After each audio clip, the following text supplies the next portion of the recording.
आप देख रहे हैं 7 न्यूज। मैं आपके साथ मोहम्मद सलमान जुनैदी। ಸರ್ಕಾರಕ್ಕೆ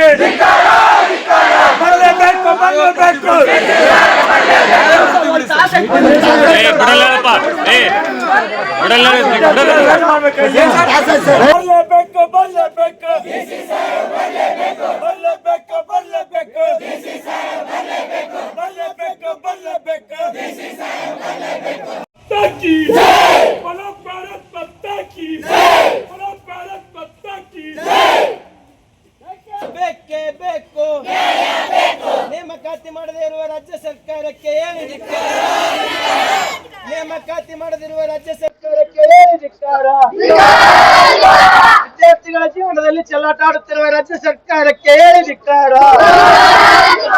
ಅವುಗಳ ನೇಮಕಾತಿಗಳನ್ನ ಮಾಡಿಕೊಳ್ಳದೆ ಹೋದ್ರೆ ಕೇವಲ ಧಾರವಾಡದಲ್ಲಿ ಹೋರಾಟ ಆಗಿದೆ, ಬಿಜಾಪುರದಲ್ಲಿ ಹೋರಾಟ ಆಗಿದೆ, ಕೇವಲ ಸ್ಪರ್ಧಾತ್ಮಕ ವಿದ್ಯಾರ್ಥಿಗಳು ಮಾತ್ರ ಹೋರಾಟ ಮಾಡ್ತಾರೆ ಅಂತೇಳಿ ಸರ್ಕಾರ ಏನಾದರೂ ಭಾವಿಸಿದ್ರೆ ಅದು ನಿಜವಾಗ್ಲೂ ಕೂಡ ಸುಳ್ಳು. ಇವತ್ತು ಕಾಲೇಜಿನ ಕ್ಯಾಂಪಸ್ ಅಲ್ಲಿ ಓದ್ತಾ ಇರ್ತಕ್ಕಂಥ ವಿದ್ಯಾರ್ಥಿಗಳು, ಇವತ್ತು ಡಿಗ್ರಿ ವಿದ್ಯಾರ್ಥಿಗಳು ಸಹಿತ ನಮ್ಮ ಹೋರಾಟಕ್ಕೆ ಬಂದಿದ್ದಾರೆ. ಕಾರಣ ಏನಪ್ಪಾ ಅಂದ್ರೆ ಇವತ್ತು ನಮ್ಮ ಅಣ್ಣಂದಿರಿಗೆ, ಇವತ್ತು ನಮ್ಮ ಅಕ್ಕಂದಿರಿಗೆ ಆಗ್ತಕ್ಕಂಥ ಅನ್ಯಾಯ ಮುಂದೊಂದು ದಿನ ನಮಗೂ ಕೂಡ ಆಗುತ್ತೆ.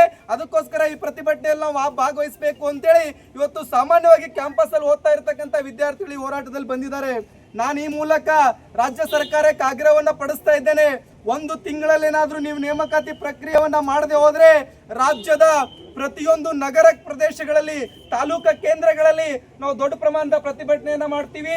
ನೀವು ಯಾವ ನಿಮ್ಮ ಪೊಲೀಸ್ ಇಲಾಖೆಯನ್ನ ಬಳಸ್ಕೊಂಡು ನಮ್ಮ ಪ್ರತಿಭಟನೆಯನ್ನ ತಡಿತೀರಿ ಅಂತಕ್ಕಂಥದ್ದನ್ನ ನಾವು ಆ ಸಂದರ್ಭದಲ್ಲಿ ನೋಡ್ಕೋತೀವಿ. ನಾನು ರಾಜ್ಯ ಸರ್ಕಾರಕ್ಕೆ ಮತ್ತೊಮ್ಮೆ ಗೃಹ ಮಂತ್ರಿಗಳ ಆಗ್ರಹವನ್ನ ಮಾಡ್ತಾ ಇದ್ದೇನೆ. ಪ್ರತಿಭಟನೆಯನ್ನ ಹತ್ತಿಕ್ಕುವುದು ಸರ್ಕಾರಗಳ ಕರ್ತವ್ಯ ಅಲ್ಲ. ಪ್ರಜಾಪ್ರಭುತ್ವದ ವ್ಯವಸ್ಥೆಯಲ್ಲಿ ಡಾಕ್ಟರ್ ಬಾಬಾ ಸಾಹೇಬ್ ಅಂಬೇಡ್ಕರ್ ಅವರು ಪ್ರತಿಭಟನೆಯನ್ನ ಮಾಡೋದಕ್ಕೆ, ಅನ್ಯಾಯ ಆದಾಗ ನ್ಯಾಯವನ್ನ ಕೇಳೋದಕ್ಕೆ ಅವಕಾಶವನ್ನ ಕೊಟ್ಟಿದ್ದಾರೆ. ಆದ್ರೆ ಇವತ್ತು ಸರ್ಕಾರ ಏನ್ ಮಾಡ್ತಾ ಇದೆ ಅಂದ್ರೆ ಆ ಪ್ರತಿಭಟನೆಗಳನ್ನ ಹತ್ತಿಕ್ಕುವಂತ ಪ್ರಯತ್ನವನ್ನ ಮಾಡ್ತಾ ಇದ್ದಾರೆ.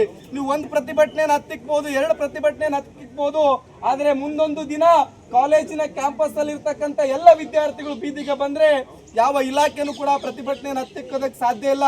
ಅದಕ್ಕೋಸ್ಕರ ಕರ್ನಾಟಕ ರಾಜ್ಯದ ಯಾವ್ಯಾವ ಇಲಾಖೆಗಳಲ್ಲಿ ಹುದ್ದೆಗಳು ಖಾಲಿ ಇದೆ, ನನಗೆ ನಿಜವಾಗ್ಲೂ ಕೂಡ ಈ ಸರ್ಕಾರಕ್ಕೆ ನೋಡಿದಾಗ ನಾಚಿಕೆ ಆಗುತ್ತೆ. ಏನಪ್ಪಾ ಅಂದ್ರೆ ಪ್ರತಿ ವರ್ಷ ಡಿಗ್ರಿ ಕಾಲೇಜುಗಳು ಪ್ರಾರಂಭ ಆಗುತ್ತೆ. ಆ ಡಿಗ್ರಿ ಕಾಲೇಜುಗಳು ಪ್ರಾರಂಭ ಆದಂತ ಸಂದರ್ಭದಲ್ಲಿ ಗೆಸ್ಟ್ ಲೆಕ್ಚರರ್ಗಳನ್ನ ನೇಮಕಾತಿ ಮಾಡೋದಕ್ಕೆ 1.5 ತಿಂಗಳುಗಳು ತೆಗೆದುಕೋತಾರೆ. ಅಷ್ಟು ದಿನ ಸರ್ಕಾರಿ ಕ್ಯಾಂಪಸ್ ಅಲ್ಲಿ ಓದ್ತಾ ಇರ್ತಕ್ಕಂಥ ವಿದ್ಯಾರ್ಥಿಗಳಿಗೆ ಪಾಠನೇ ನಡೆಯೋದಿಲ್ಲ. ಅಂತ ಪರಿಸ್ಥಿತಿ ಇವತ್ತು ಶಾಲಾ ಕಾಲೇಜುಗಳು ಆಗ್ತಾ ಇದೆ. ಪ್ರಾಥಮಿಕ ಮತ್ತು ಪ್ರೌಢ ಶಿಕ್ಷಣ ಇಲಾಖೆಯಲ್ಲಿ 79,000ಕ್ಕೂ ಅಧಿಕ ಹುದ್ದೆಗಳು ಖಾಲಿ ಇದೆ. ನಮ್ಮ ಸರ್ಕಾರಿ ಶಾಲೆಗಳಿಗೆ ಬಡ ಮಕ್ಕಳು ಹೋಗ್ಬೇಕು, ಅಲ್ಲಿ ವಿದ್ಯಾಭ್ಯಾಸ ಮಾಡಬೇಕಂದ್ರೆ ಇವತ್ತು ಶಾಲೆಗಳಲ್ಲಿ ಶಿಕ್ಷಕರೇ ಸಿಗ್ತಾ ಇಲ್ಲ. ಅಂತಹ ಕನಿಷ್ಠ ಪರಿಸ್ಥಿತಿಗೆ, ದುಸ್ಥಿತಿಗೆ ಇವತ್ತು ಸರ್ಕಾರ ಇಳಿದಿದೆ. ಪೊಲೀಸ್ ಇಲಾಖೆಗಳಲ್ಲಿ ನೇಮಕಾತಿ ಮಾಡ್ಕೊಳ್ತಾ ಇಲ್ಲ. ಇರುವಂತ ಸಿಬ್ಬಂದಿಯನ್ನೇ ಇವತ್ತು ಬಹಳಷ್ಟು ಕೆಲಸಗಳಲ್ಲಿ ನಿಮಿತ್ತ ಮಾಡ್ತಾ ಇದ್ದಾರೆ. ಅದಕ್ಕೋಸ್ಕರ ಪೊಲೀಸರು ಪ್ರತಿಭಟನೆ ಮಾಡುವಾಗ ನಿನ್ನೆ ಯಾವ ಕೆಲಸ ಇತ್ತು, ಇವತ್ತು ಪ್ರತಿಭಟನೆ ಮಾಡಬೇಕು, ನಾಳೆ ಮತ್ತೊಂದು ಡ್ಯೂಟಿ ಇರುತ್ತೆ. ಅದಕ್ಕೋಸ್ಕರ ಸರ್ಕಾರ ಇವತ್ತು ಪೊಲೀಸರನ್ನು ಕೂಡ ನೇಮಕಾತಿಯನ್ನ ಮಾಡ್ಕೊಳ್ಳಾಗ್ತಾ ಇಲ್ಲ. ಇರುವಂತ ಸಿಬ್ಬಂದಿಗಳ ಮೇಲೆ ಒತ್ತಡವನ್ನ ಹೇರಿ ಕೆಲಸವನ್ನ ತೆಗೆದುಕೊಳ್ಳುವಂತ ಕೆಲಸವನ್ನ ಸರ್ಕಾರ ಮಾಡ್ತಾ ಇದೆ. ತಹಶೀಲ್ದಾರ್ ಕಚೇರಿಗಳಿಗೆ ಹೋದ್ರೆ, ಜಿಲ್ಲಾಧಿಕಾರಿಗಳ ಕಚೇರಿಗೆ ಹೋದ್ರೆ ಸಾರ್ವಜನಿಕರು ಅರ್ಜಿಯನ್ನ ಕೊಟ್ರೆ ಆ ಅರ್ಜಿ ವಿಲೇವಾರಿ ಆಗೋದಕ್ಕೆ 1 ತಿಂಗಳು ಕಳೆಯುತ್ತೋ 2 ತಿಂಗಳು ಕಳೆಯುತ್ತೋ ಗೊತ್ತಿಲ್ಲ. ಅಂತಹ ಯಾವುದೇ ಸರ್ಕಾರಿ ಕಚೇರಿಗಳಲ್ಲಿ ಇವತ್ತು ಸಿಬ್ಬಂದಿಗಳ ಕೊರತೆ ಕಾಣ್ತಾ ಇದೆ. ಅದಕ್ಕೋಸ್ಕರ ಇವತ್ತು ಒಂದು ರಾಜ್ಯ ಸರ್ಕಾರ ಸಾರ್ವಜನಿಕರಿಗೆ, ವಿದ್ಯಾರ್ಥಿಗಳಿಗೆ ಸುಲಭ ಸೇವೆಯನ್ನು ಒದಗಿಸಿಕೊಡ್ಬೇಕಾಗಿರ್ತಕ್ಕಂಥದ್ದು ಸರ್ಕಾರಗಳ ಮೂಲ ಆದ್ಯತೆ ಆಗಬೇಕು.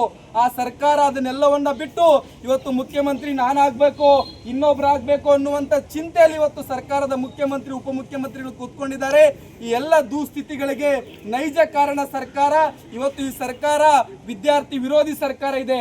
ಕೇವಲ ನೇಮಕಾತಿ ಪ್ರಕ್ರಿಯೆ ಅಷ್ಟೇ ಅಲ್ಲ, ಇವತ್ತು ಕಾಲೇಜ್ಗಳಲ್ಲಿ ಓದ್ತಾ ಇರ್ತಕ್ಕಂಥ ವಿದ್ಯಾರ್ಥಿಗಳಿಗೆ ಸ್ಕಾಲರ್ಶಿಪ್ಗಳಿಗೆ ಅಪ್ಲಿಕೇಶನ್ ಹಾಕಿದ್ರೆ ಸ್ಕಾಲರ್ಶಿಪ್ಗಳು ಬರ್ತಾ ಇಲ್ಲ. ಸ್ಕಾಲರ್ಶಿಪ್ಗಳು ವಿದ್ಯಾರ್ಥಿಗಳು ಸರಿಯಾಗಿ ತಲುಪ್ತಾ ಇದೆಯಾ? ಸರ್ಕಾರಗಳು ಇವತ್ತು ವಿದ್ಯಾರ್ಥಿಗಳಿಗೆ 8,000 15,000 ಸ್ಕಾಲರ್ಶಿಪ್ ಪ್ರತಿ ವರ್ಷ ಕೊಡ್ತಾ ಇತ್ತು. ಇವತ್ತು ಕೇವಲ 5 ನಮ್ಮ ಗ್ಯಾರಂಟಿಗಳಂತ ಹೇಳ್ಕೊಂಡು ಆ ಗ್ಯಾರಂಟಿಗಳನ್ನು ಕೂಡ ಸಮರ್ಪಕವಾಗಿ ಮಾಡ್ತಾ ಇಲ್ಲ. ಇವತ್ತು ವಿದ್ಯಾರ್ಥಿಗಳಿಗೆ ಸ್ಕಾಲರ್ಶಿಪ್ ಕೂಡ ಕೊಡ್ತಾ ಇಲ್ಲ. ನಾವೆಲ್ಲರೂ ಕೂಡ ಜೋರಾಗಿ ಘೋಷಣೆ ಹಾಕಬೇಕು. ವಿದ್ಯಾರ್ಥಿಗಳಿಗೆ ವಿದ್ಯಾರ್ಥಿ ವೇತನವನ್ನ ನೀಡದ ರಾಜ್ಯ ಸರ್ಕಾರಕ್ಕೆ ಹೇಳಿ ಧಿಕ್ಕಾರ. ವಿದ್ಯಾರ್ಥಿ ವೇತನವನ್ನ ನೀಡದ ಸರ್ಕಾರಕ್ಕೆ ಹೇಳಿ ಧಿಕ್ಕಾರ.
ಬರ್ತೀನಿ ಅಂತ ಹೇಳಿದಾರ ಸರ್ ಯಾವಾಗಿಂದ ಸರ್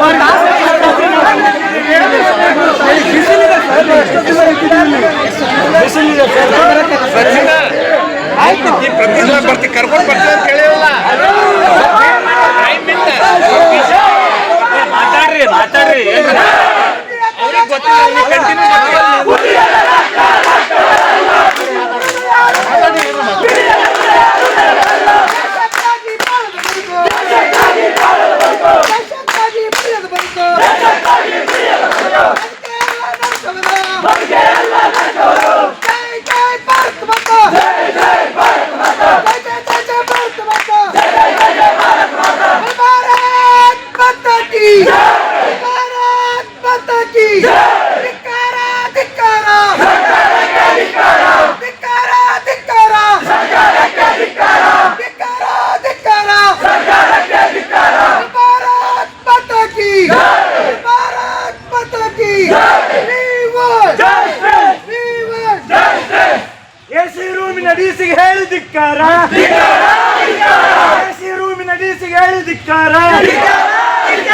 ಭಾರತ್ ಮಾತಾಕ್ಕೆ ವಿದ್ಯಾರ್ಥಿ ವಿರೋಧಿ ರಾಜ್ಯ ಸರ್ಕಾರಕ್ಕೆ ವಿದ್ಯಾರ್ಥಿಗಳ ಜೀವನ ಜೊತೆ ಚೆಲ್ಲಾಟ ಆಡ್ತಿರೋ ಸರ್ಕಾರಕ್ಕೆ ಬರಲೇಬೇಕು ಬರಲೇಬೇಕು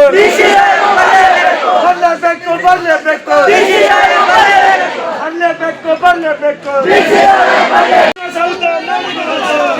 ಪರಿಷತ್ ಗುಡುಗಿದ್ದಾರೆ.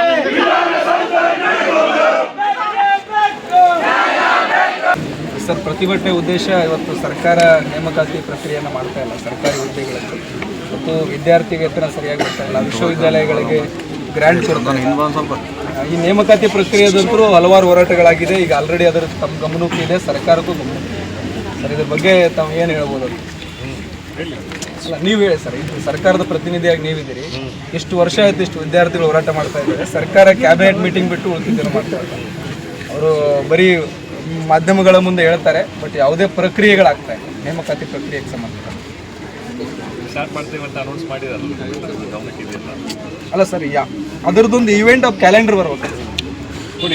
ನಮ್ದೆಲ್ಲ ಈ ಬೇಡಿಕೆ ಇಟ್ಕೊಂಡು ಇವತ್ತು ನಾವು ಸಾಂಕೇತಿಕವಾಗಿ ಹೋರಾಟ ಮಾಡಿದ್ವಿ.